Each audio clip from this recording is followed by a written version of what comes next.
I'm a big believer on introducing the keyboard really early. Video games, I'd like to throw them all in the ocean. So a nice old laptop that won't play the video games is just fine. Dr. Temple Gradind is 57 years old and autistic. In spite of her diagnosis, she has become an internationally renowned scientist and an activist on the humane treatment of animals. And we should not be raising a chicken that grows so fast that when he grows up, he's a cripple that can't barely walk. That is wrong. Temple is probably the most sought-after speaker on the subjects of animal handling and autism. She has authored top-selling books and hundreds of articles on both subjects. I get satisfaction in life by seeing real concrete accomplishments out in the field. And like for the first 25 years of my career, they literally were made out of concrete in many cases.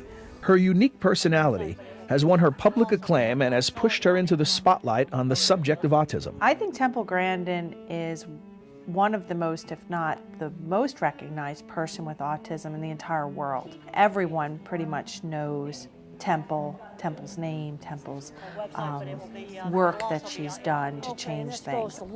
You don't know that your thinking is different until you start questioning and interviewing people about how you think. Her innate ability to think in pictures has given her many special talents, enabling her to grasp concepts that few may understand.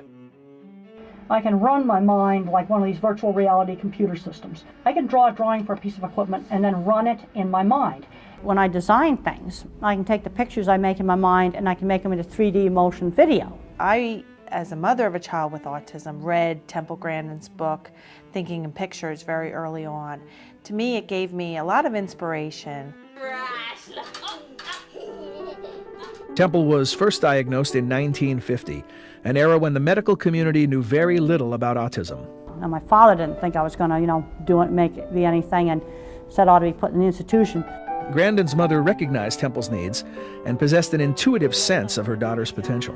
The key that my mother found, she could get through to me. And she was playing Bach on the piano, and I was humming the Bach. Then she realized that she could get through to me. Temple Grandin's mother had the insight to know that a child with autism would need engagement, would need turn-taking, would need communication back and forth. That all relies on the principles of applied behavior analysis. And then Mother hired a nanny when I was 3, and the nanny spent hours just playing turn-taking games with me and my sister, getting me constantly to interact, always trying to get me to do things. As a teenager on her aunt's farm, Temple was able to view farm life firsthand. She observed squeeze chutes that ranchers used to administer vaccinations to cattle. She noticed many cattle would relax in the squeezer and recognized that her reaction was similar to the cattle's. So I tried out the squeeze chute, and I found that tended to help calm me down too. Pressure is calming. This realization spurred a lifelong drive to help others with autism make the same connection.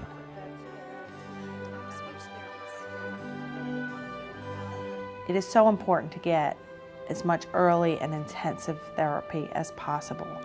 Today, autism is being diagnosed at an alarming rate. It is an epidemic that the Department of Education calls an urgent concern.